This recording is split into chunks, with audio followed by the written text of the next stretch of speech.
Deep within the heart of the White Mountains lies a story hidden beneath this forest and concealed by its moss. It's a story of environmental change and deforestation, one that's easy to miss when surrounded by this vast, tree-covered landscape. We're hiking through the most heavily forested region in the state and one of the most forested states in the country. This place feels wild, and these colorful woodlands are more than just scenery.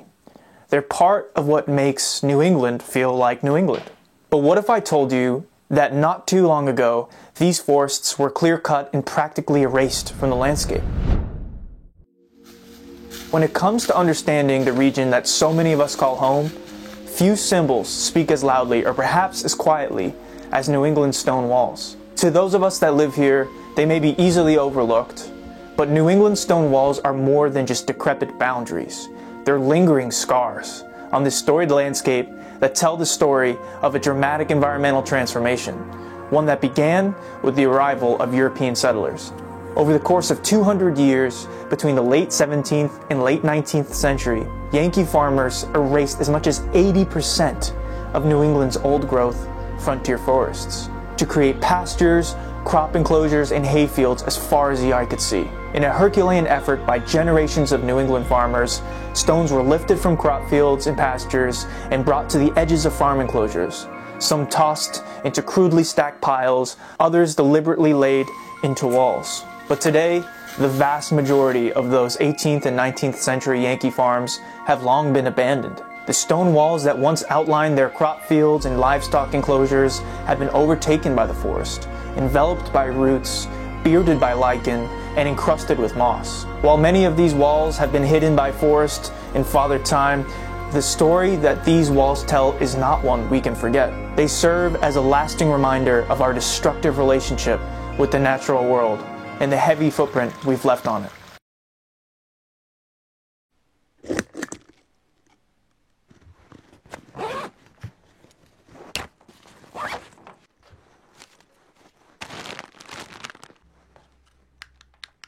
We're headed up to New Hampshire's White Mountain National Forest to explore a stretch of the iconic Appalachian Trail. Outside of New England's major cities, you can find stone walls just about anywhere. Their omnipresence is a reminder of how sweeping farming and husbandry were here. If they're so easy to find, you may be asking yourself, why have we ventured off the beaten path in search of these derelict walls? Well, in part, I just wanted an excuse to get up here. The White Mountains of New Hampshire are maybe my favorite place on earth, and fall here is nothing short of magic. For a brief moment each October, the mountainsides ignite with color, transforming trails into vibrant tunnels of crimson and gold. But we also hiked all the way out here to show you just how ubiquitous New England's stone walls are.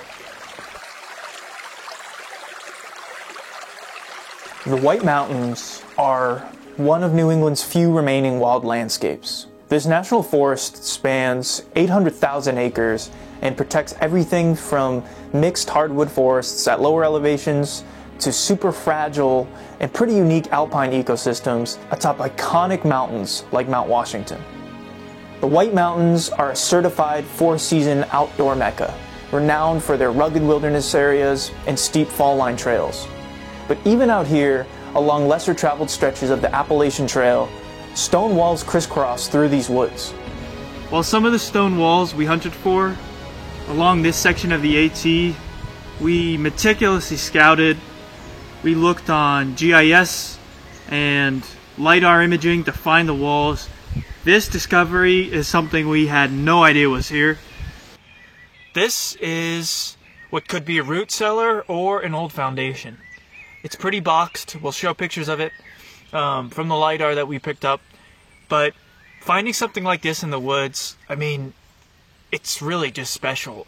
Out of the corner of our eye, while we were hiking up to one of the ledges, we started to follow a stone wall. I mean, that was nothing new. We had seen plenty of stone walls along this hike. But the stone wall then stops and descends down into this stone pit. But just coming across this kind of thing is so cool. And you can really just try to imagine what the world was like, stripped of this forest, and, you know, with farmlands and pastures as far as the eye could see. From the many backpacking trips I've done out here, I can tell you that the solitude you can find here makes you feel as if you stepped beyond the threshold of civilization and returned to a primeval past. But these seemingly pristine forests are deceptively unspoiled. This land was formerly exercised, heavily deforested, and in the not too distant past, far from wild.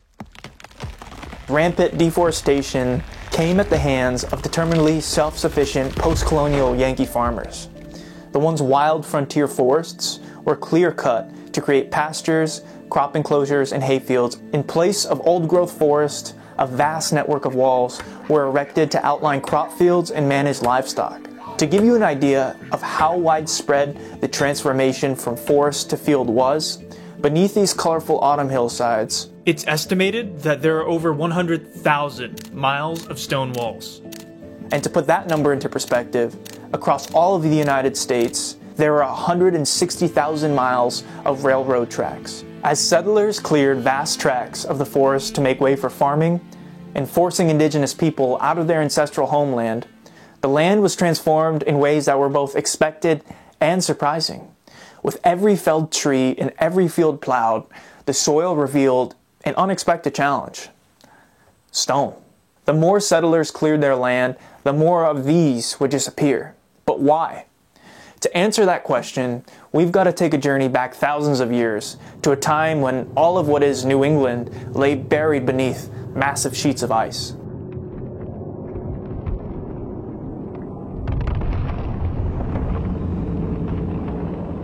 If you've ever hiked in the region, you'll know just how rocky New England can be. New Hampshire, after all, is referred to as the Granite State. You can thank the region's glaciated past for those sore knees, twisted ankles, and New England's ever-present stone walls. Measuring 4,000 miles in diameter and 2 miles thick at its center, the Laurentide ice sheet was the principal glacier covering North America during the last ice age. The Laurentide ice sheet was most massive some 18,000 years ago, when it extended outward from central Canada to cover all of New England. Periodically expanding and retracting, this monstrous ice sheet stripped the land clean down to its bedrock as it plowed across New England.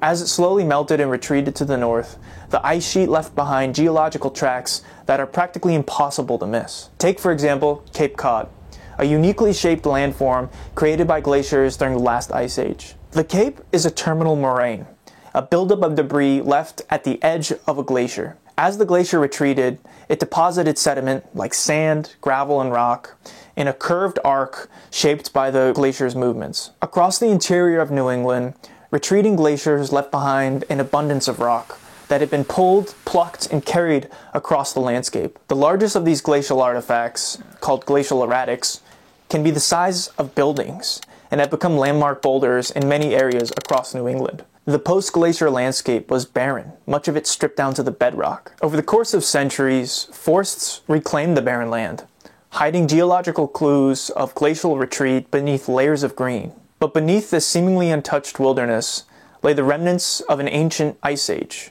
waiting to be uncovered.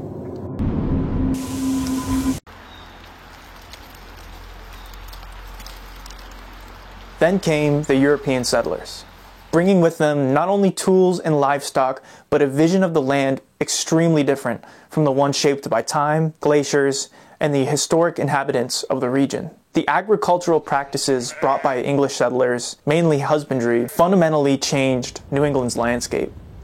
When these settlers arrived in New England, they brought with them their traditional farming system of raising both crops and livestock. To make this work in a completely new land, they needed fences and enclosures to protect their fields from roaming animals. Over time, English settlements moved inland from the coast. The first generations of settlers kept to the coast in community-oriented Puritan settlements. The shift away from community living toward a more self-reliant or self-sufficient and subsistence lifestyle set the stage for an explosion of smallholding farms across New England. Self-reliant farmers began settling the vast interior, which up until that point had been untamed. In the process, they cleared the forest to create treeless crop enclosures and open land for livestock. For the New England farmer, the conservation of timber was hardly a concern when survival was paramount. Driven by a growing demand for wool, farmers continued to clear forests at an astonishing rate to create pastures for a booming population of sheep. While clearing the forest, the New England farmers spared only a small number of trees, known as wolf trees, on the periphery of their property or fence line to provide shade for their livestock. Follow an old stone wall through the woods for long enough, chances are you'll likely come across one of these elders of our easterly forests. It's pretty rare to see such a titan like this. The birch could have provided shade for a host of livestock, whether it's sheep or cattle, left along the side of the property line, which was once this old stone wall. You could barely see it, but the rock is still here, piled up. As a result of intensive farming practices, there was a substantial loss of topsoil, and the entire network of forest roots were stripped from the land. Trees help retain water and topsoil. Without trees, the soil begins to erode and wash away. Glacial till that had remained trapped beneath a once dense network of organic material began to creep its way up to the surface. Frost heaves and soil erosion contributed to the seemingly endless spawn of stones that kept appearing on Yankee soils. Fields that had been completely cleared in the fall would be littered with a new batch of stones in the spring. To those who undertook the backbreaking work of creating them, stone walls were largely considered to be an ugly byproduct of land cultivation. Stones impeded productive cultivation on the farm, so farmers naturally hauled the stones off and they would bring them to the edges of their enclosures. Stone walls were then laid without mortar using a 1-on-2, 2-on-1 building technique, much like you would do if you were building any tower or wall made out of Lego. It's a system that just creates structural integrity. The layering technique prevented gaps in one tier from coinciding with the gaps in the tier above it. The size of stones laid into the wall were based on what a farmer could carry using both of his hands, and were stacked into walls that rarely exceeded chest height, which makes sense. That's sort of the maximum height you can bring up an object without exerting far too much effort than it's worth. The function of these walls remained pretty simple. Barriers to define different types of land use on a farm, and really just to prevent livestock from entering cultivated fields. The height of New England's agricultural economy came in the mid-19th century. The growth of industry, coupled with tariffs imposed on the import of English goods like wool during the War of 1812, spelled, honestly, tremendous success for New England's farmers. It's known as sheep fever, and sheep fever really refers to the exploding demand for wool and the subsequent sheep raising boom that followed. It swept New England much like it swept other parts of the United States. Farmers began growing their flocks of wool to meet flocks of sheep to meet the heightened demand for wool, which also precipitated the expansion of stone walls to manage an increased livestock capacity. At the heart of this craze was the merino sheep. Renowned for its ample, non-scratchy wool, the merino sheep was brought over to the United States from Spain, and it fueled the growing demand for wool. It's the same premium wool that you can expect in the base layers that you would wear out for a hike or any winter activity, the same wool that you would buy from any smart wool product or socks from Darn Tough. Now, sheep fever empowered New England farmers while simultaneously accelerating the region's deforestation. By 1840, 75% of New Hampshire was open land. The New England of the mid-19th century would have been pretty unrecognizable to us. But like all booms, sheep fever would not last. Beginning in the mid-1800s, farming declined across New England and much of New York. For one, the United States was quickly shifting from an agricultural society to an industrial one. Young men were leaving their family farms in search of opportunities in growing cities across New England like Worcester, Boston, Manchester, or Hartford. On top of that, larger-scale commercial farms with new farming technology located closer to cities were honestly just better suited to fulfill the urban demand. What's more, the lure of the American West was intoxicating for many. Parcels of good land became available through the Homestead Act of 1862, and legendary tales of untamed frontiers, gold rushes, and Eden-like landscapes west of the Rockies was enough to convince many Yankee farmers to venture out there. The allure of stone-free prairie land in the Midwest also pulled many farmers away from their stony soils in New England. The opening of the Erie Canal in 1825 additionally expanded railroad networks and contributed to the decline of New England's agricultural economy. Increased connectedness between the East Coast and the Midwest via railroad and the new opened waterways allowed production from the rich agricultural soils of the Midwest to compete locally with the products of the Northeast. Self-sufficient farmers could simply not compete. As New England's farming economy waned, nature inevitably returned. Absent man's unending attempt to maintain order, saplings sprouted in former crop fields, and farmhouses drooped in their foundations. As Robert Thorson artfully put it in his book Stone by Stone, as the trees came back, the walls came apart. Disorder was reclaiming order. The land was reverted to its pre-pioneering condition.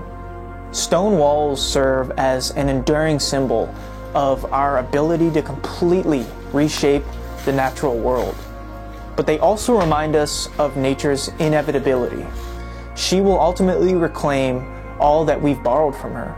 Since the abandonment of many farms in New England, reforestation has ensued.